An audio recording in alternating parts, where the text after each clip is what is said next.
Halo teman-teman semuanya, kenalin nama aku Iko Mangdio Pradita Sadendra. Aku dari Universitas Udayana, Fakultas Ekonomi dan Bisnis, Program Studi Sarjana Akuntansi. Di sini aku mau bahas materi mengenai cloud computing dari mata kuliah Digital Society. Jadi apa sih itu cloud computing? Jadi cloud computing itu adalah model komputasi yang bisa bikin kita mengakses sumber daya seperti server, storage, database, atau bahkan aplikasi hanya melalui internet. Jadi kita nggak perlu mempunyai perangkat fisiknya, semuanya itu ada di cloud.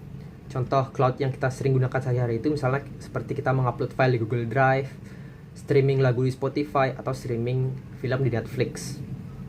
Kemudian cloud ini memiliki 3 karakteristik utama. Yang pertama itu namanya on-demand self-service, di mana kita ini bisa mengatur sendiri layanan yang kita butuhin tanpa perlu bantuan dari admin.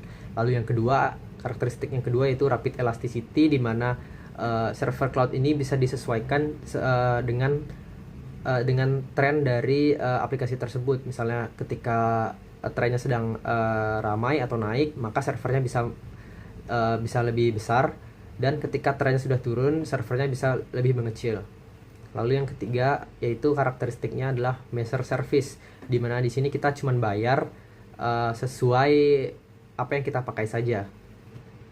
Lalu cloud ini juga ada 3 model, yaitu yang pertama itu infrastruktur as a service, di mana kita dapat infrastrukturnya seperti CPU, RAM, atau storage, tapi kita harus menginstal sistem operasi dan aplikasinya sendiri.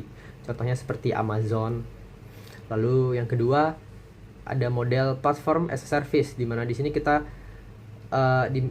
penyedia layanan itu sudah nyiapin sistem operasi, database, network. Jadi kita tinggal fokus bikin dan jalanin aplikasi di atasnya. Lalu yang model yang ketiga yaitu ada software as a service, di mana ini yang paling sering kita gunakan. Jadi kita tinggal pakai software yang udah disediain, contohnya seperti Gmail, Google Drive, Facebook, dan juga Office. Lalu terakhir di mana sih cloud ini ditempatin? Jadi ada tiga model tempat untuk cloud itu. Jadi pertama ada public cloud, lalu ada private cloud, dan juga hybrid cloud. Sesuai namanya, public cloud untuk umum, private cloud itu lebih pribadi karena isinya datanya biasanya sensitif, dan hybrid cloud itu gabungan daripada public cloud dan private cloud.